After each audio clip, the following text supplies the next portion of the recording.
everyone, it's Leandra from the Lexington facility for New Vocations Racehorse Adoption Program.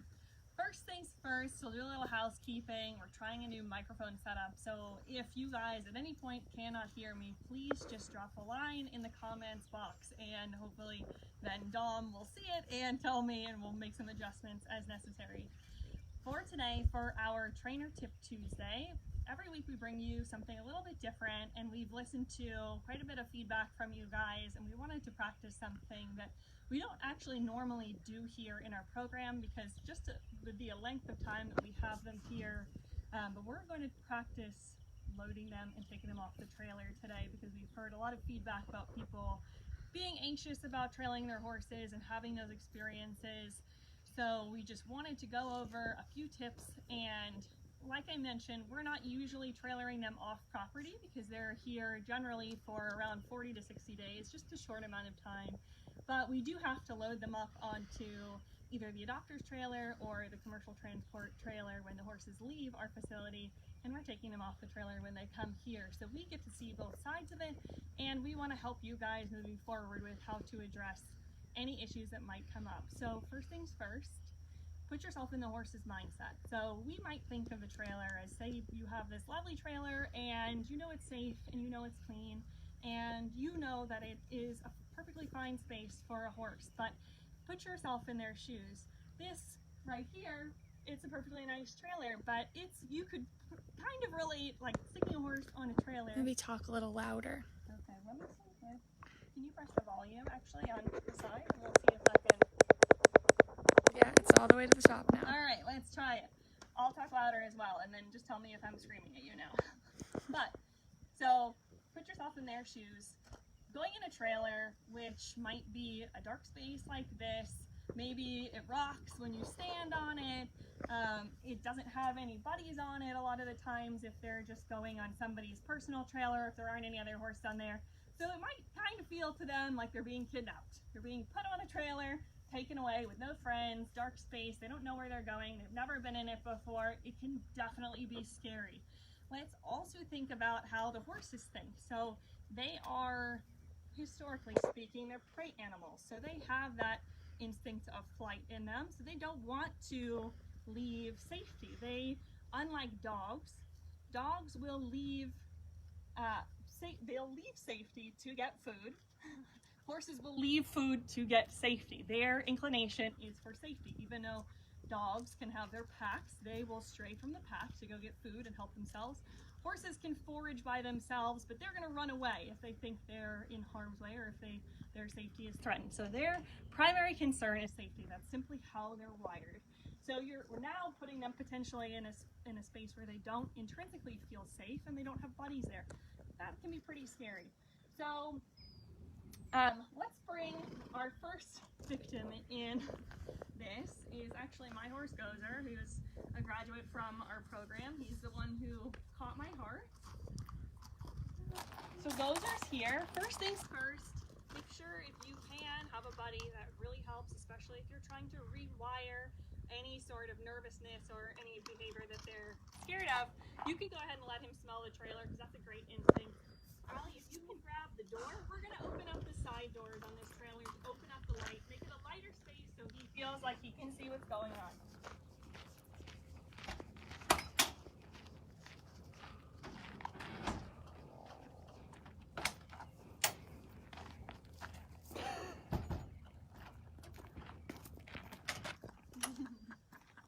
Perfect.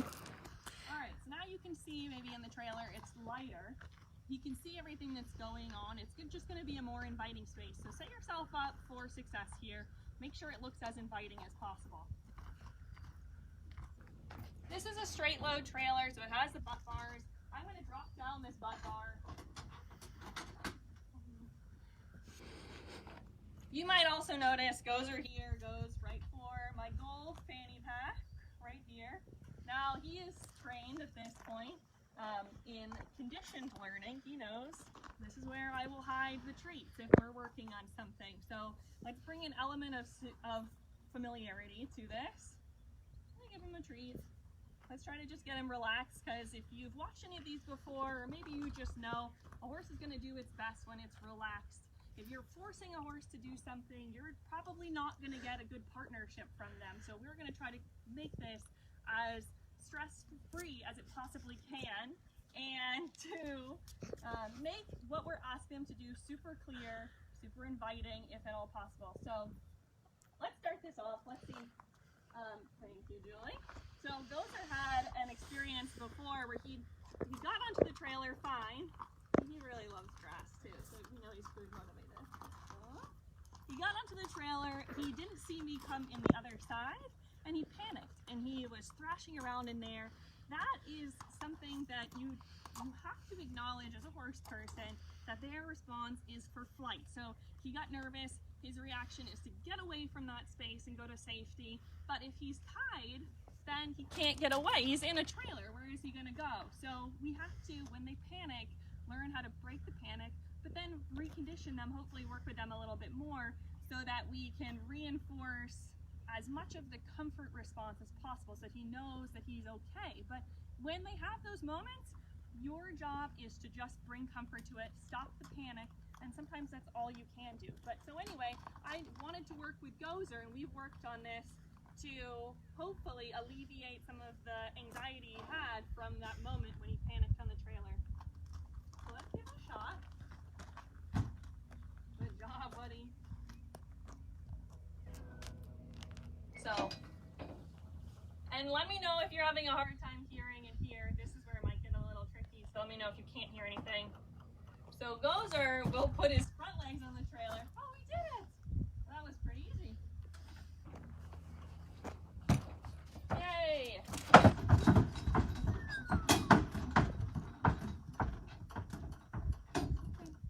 There you go. What a great demo. And I'll have somebody put the butt bar up. Good boy. There you go. Good boy. All right, let's undo the butt bar now. I'm gonna give him a few treats now that he's being quiet.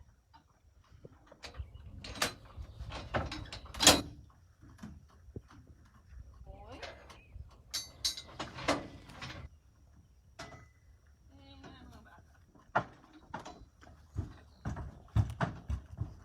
Good boy. And there we go.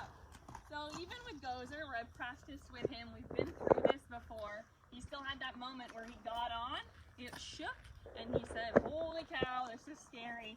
And so my job was to comfort him. You can hear me whistle sometimes, and that is something that I've worked with him on as a trained response. So when I go, which is up to down sound, that he then hopefully kind of has that in the back of his mind, is that something we do with a de-escalated moment. So, great example, Gozer. You know, he did the little nervous dance, and we just tried to quiet him. We put up the butt bar, and go on from that, he backed off quietly. So just a small moment of panic, that's actually can happen quite a lot, but like I said, hopefully you're going to condition them to feel more comfortable in that space. But that's a good way to just stop the panic, move on quietly. And he actually, you couldn't probably see it, but I was holding here. So if you have a horse who's mouthy like that, sometimes that's a good place to hold. But when they're in a panic like that, they're thinking about getting away. So he doesn't usually bite, but if he's nervous, he might try to bite me like that. But it's really important to try to not hold grudges against them when they're acting in a panic. It's instinct, and just trying to help condition for the calm response and move on from it. So that's our first case. Put that back on the shoulder bar. You want to go swap out. Let's bring Queen Wood. So the next horse we have is Queen Wood, who was available for adoption, has been adopted now, and he leaves tomorrow. So we're going to have a little bit of practice for him, and we'll see how he reacts. Do you have any questions in the meantime? What are your thoughts on feeding in the trailer to habituate with a positive experience inside the trailer? So that's a great question. I have my traits right here, and so when he was quiet and good, or to encourage him to get on, you can use treats. But you'll actually, a lot of times you'll notice horses might not eat the treats that they would otherwise love if they're a little nervous. It's kind of like how I said dogs, they're pack animals, but they will leave safety to get food. horses will leave food to go to safety. So if they feel that their safety is in jeopardy, their mind is shut off to thinking about food. So Gozer has done this before, and he kind of knows the drill, so he still maybe will go for the treat. But if your horse doesn't take food when they're a little nervous, don't be discouraged by that. It's just them sort of working through it. But you'll see we always have hay available in the trailers, and we'll pull out some of the hay sometimes maybe and offer it to them to try to encourage. But a lot of times they just aren't interested in it if they're thinking about being scared. So another thing to bring up when we have our next horse coming out is tools to help you with a horse who really doesn't want to get on. So we have lunge whips, and some people are really oppositional towards whips in general, and I understand that. But of course the point is never to actually touch them with that. You might use the sound to encourage them to move off or to get out of the mindset of hyper-focus on security. You can use sort of the cracking sound to get them to pay attention to something else or get them out of like a planted leg motion. But I don't like using things like brooms or pitchforks to try to tap the horse with, because one, those are tools you have to use around the barn. It's not great to train them to have a conditioned response of panic when you're using those tools. You don't want them to hate those tools. You want them to be comfortable around them. And two, again, like with the whip, your objective should not be to use it to touch them. It's just to get their mindset changed. So let's have Queen Wood come up. Some people also will use a lunge line to wrap around their horse's butt.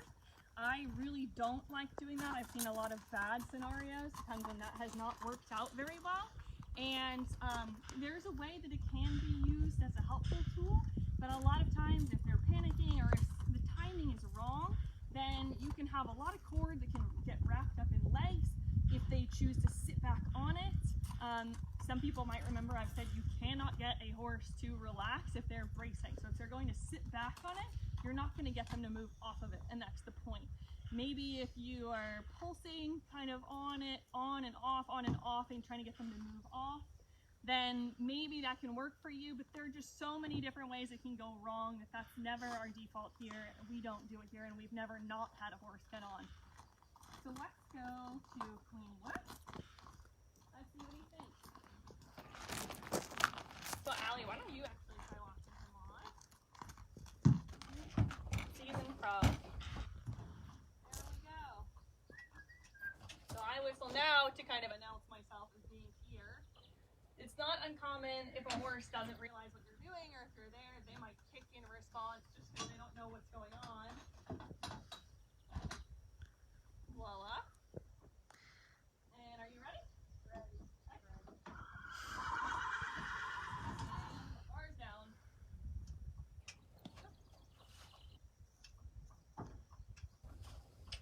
Good boy. Awesome. And that was great. You've got a seasoned ex-racehorse here. He knows his business.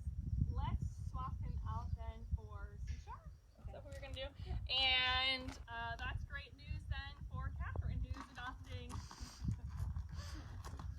Woody here. So now that we have in our little swap just another break, let's talk about how the horses are used to traveling. So when they're on the track, many of them, even if they're just training, they've been transported several times since they were babies, but they're usually going on a straight load or a box stall with a ramp. So when we have trailers come that are step-ups or slant loads, oftentimes those are the trailers that we have a little more trouble getting them used to. Taking a big step up is just, maybe they'll try and they say, hey, I can't figure this out. So it might take a little bit more encouragement, sometimes even to the point that we have to help them place the leg. But then in those situations, you are potentially putting yourself in harm's way if you don't trust the horse. So we always kind of just are adaptable to how we're trying to encourage the horse to get on the trailer, of course, by considering the individual and what we know about them, to how they're going to react. But it's just important to understand that you might just need a little extra patience when you're trying to get a horse on that type of trailer, because they're just not as used to it. Something else is really important to note is that in these situations, a lot of the horses, if you are waiting around, once you say you get the horse in the trailer, if you're waiting around, they might get fidgety because they're bored, and then they might pull against themselves. That's a lot of the times when they have these little panic moments. So if you get the horse comfortably on the trailer, it's important not to dilly-dally and to drive off, because they usually settle in and do just fine after that, but that's a really pivotal moment for them. All right, C-shark. I think that worked out pretty well. We'll have you walk them on there again.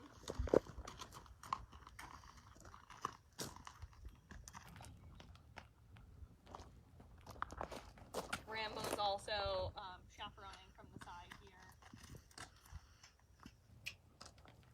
Okay, good. Well, this is good because I was worried we were going to have another one just on without hesitation, and this is just light hesitation. So if he wants to smell it, he's just going to step up on it now. We have a question. Okay. What advice do you have for a horse that goes on and then hustles backwards to get off? You can back him off, actually, Allie. Maybe he'll demonstrate. Nope, he's perfect. Nope, he'll be fine. When a horse is trying to scurry off, that honestly is one of the hardest scenarios, because you can't exactly put like a speed bump in there for them. But it's important, if you can, to just refocus their attention again. So if they're thinking about just getting out, then you're going to have to work with them on trying different things that they like more. So like with Gozer, my horse, I've worked with him every day on doing stretches. So I'll scratch his side, he turns around, scratch side, turn around. But a little thing like that he looks forward to every single day, so it gets well wired in there that, you know, he does that, he gets a treat. So if he's getting nervous, I might just scratch his side. And even if he doesn't turn and like do the whole trick, it's enough that he says like, oh yeah, I know this, that's comfortable. But your job is going to be to figure out the thing that gets them to break that panic moment, whether it's a calm voice, like you can just really easily try, you know, stopping, going a step forward, going back, and then doing that before you even release the butt bar, if that's the kind of setup you have. But it's going to depend on your setup and the horse. I'm happy to work with you. If you have need more recommendations, or you have a video or something, you're welcome to reach out to me. Maybe we can work something out. But one of the other things, obviously our horses have been really great at demonstrating, and that is such a wonderful thing with off-the-track thoroughbreds. They're used to trailering. We don't run into a lot of issues, and like I said, if we do, a lot of the times it's just because of the setup, whether it's a step up or a slant load. It's just something they're not used to. This was a really good demo of how even Gozer, who's been off the track for a while now, for over a year, you know, he can still have those nervous moments because of a bad experience he had. And these guys who are fresh off the track, like they're so used to it. Most of these guys are used to trailering in general. It's just going to be that setup. But we didn't have anybody who was really naughty during it. But one of the things I do want to reinforce is that if you make the right thing easy and the wrong thing hard, we have never had a situation, at least here while I'm here, that we can't get the horse on the trailer. And so say you have a horse, actually let's bring C-Shark back. We'll use him to demo even though he's being great. So if you have a horse who's hesitating, you're gonna just put a steady pressure on them with a little bit of pulse, like squeezing a sponge, like squeezing the rope like you would a sponge. So you're not gonna set it up to pull against them so they would brace, but you first of all let them smell, like I said, and then you're gonna put yourself in the trailer and hopefully encourage them to say like, hey, I'm okay. You can just follow me on here. You're gonna trust me. And then, Allie, I'm gonna have you walk on the top and just sort of reenact this sort of. But say he's hesitating, that you're just gonna put on a constant but a little bit of pulsing pressure, and hopefully, like even if they pull against you for a moment and you have a little bit of tension, but then you're sort of pulsing it so they're not going to brace against you, that the hope is then that they are going to give, and when they have that give, there's an immediate release from it. So you're encouraging them that way. You can have buddies who either have a whip or are, you know, bucking or trying to encourage from behind. But when all else fails and you have a situation where they're just trying to fly off the trailer, they want nothing to do with it, Allie, I'm going to have you back him up for a second. We're going to make him work a little bit harder, and we're not going to do too much with C-Shark because poor C-Shark's being amazing. But let's back him up a little bit and say like you were going to put him, so say he isn't hesitating, do kind of like a small sort of lunge circle, like you were going to make him work harder.